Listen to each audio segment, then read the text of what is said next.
again, thank you again for joining me on today's journey about resilience.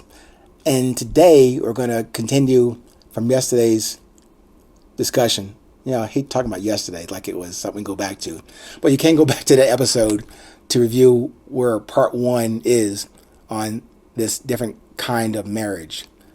So this is part two on a different definition or meaning of marriage. Just as a quick review, if you didn't get a chance to look at or listen to part one, this different kind of marriage also is an addendum to a Meaning of Love mini-series, episodes 723 through 731, that this meaning of love is connected to also a different kind of marriage. So rather than regurgitate or restate what was in part one, let me talk about this discussion. Again, quick summary: married 3 times, divorced 3 times. So obviously I have no authority of any worth your consideration about whether you get married or not. I was giving you a perspective on how I'm looking at it now based on a reading and listening to Mr. Alan Watts. So in part one, I mentioned that I came across his recordings. I had heard about him or read about him before, but I never heard his voice until recently when I was able to find some recordings he made a long time ago, decades ago. And he focused on the core issue and faulty traditional issues on all marriages. And that's what I started with, those definitions from the dictionary, and then from the Google search, and then my own rendition of a new definition for marriage. But from the dictionary, the second part of that definition says or defines marriage as a combination or mixture of 2 or more elements, like a marriage of jazz, pop, blues, and gospel. That's a marriage, and music. And then my definition that I offered to you was something simple, but marriage as a combination of 2 or more elements that is based on presence, spontaneity, fun, and work. And work further defined as mutual shared desire, discipline, and drive. So nothing in that discussion that I offer to you is about control or ownership or infinity or rules or restrictions. Nor did I mention anything about the absolute essence of this thing called the love critical to the socially accepted construct of marriage.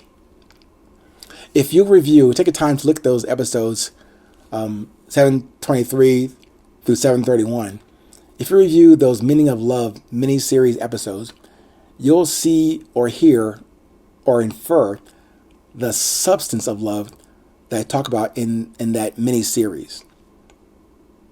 And I don't mean the Hallmark holiday marketing or Lifetime TV channel shows that talk about love in a very soft and lofty way. This is not about the performance or the mystery of love. No, this is about the realness, the real substance of love that none of us, neither you nor I, can ever own. Now, we can never control it, we can never create it, we can never protect it. Nor can we destroy it or hide it from one another. Or we cannot hide it from ourselves.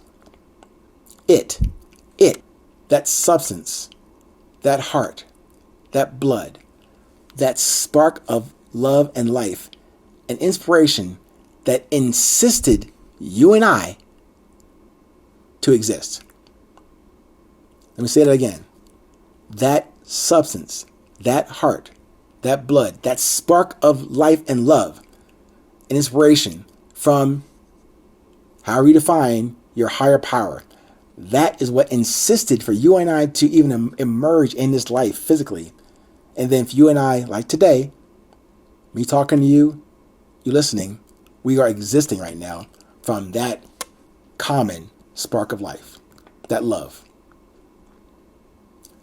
Neither you nor I created that eternal substance. We didn't create that. Hell, we can't even produce that. Nor can we think we can own it or restrict it. And that initial summation brings us into Mr. Alan Watts's salient view on this new definition of marriage and from the essential love that permits it to happen. It, the love and the marriage after it, only dies from the weight of our ignorance and abandonment of the essence we've all been gifted and graced with. Marry yourself first to the presence and beauty within you.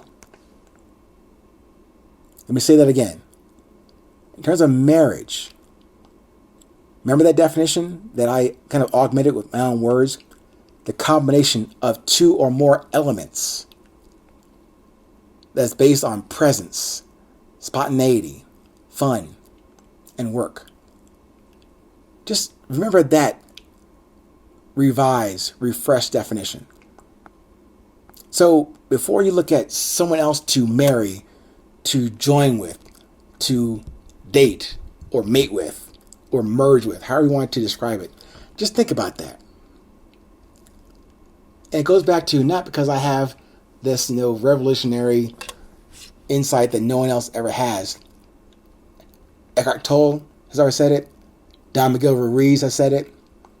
Alan Watts has said it. Neville Goddard has said it.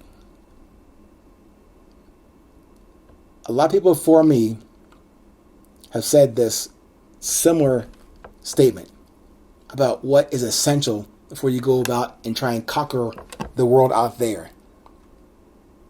The world you're looking to engage with, embrace, love, and live is inside of you first.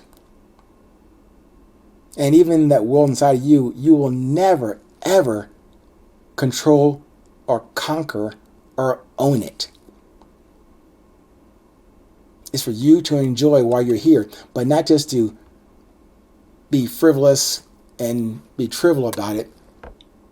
It goes back to what I'm trying to convey to you, the importance, the priority of knowing your talent, knowing who you are, defining what drives you before you start saying what you're going to go drive, like your car or your business or your team.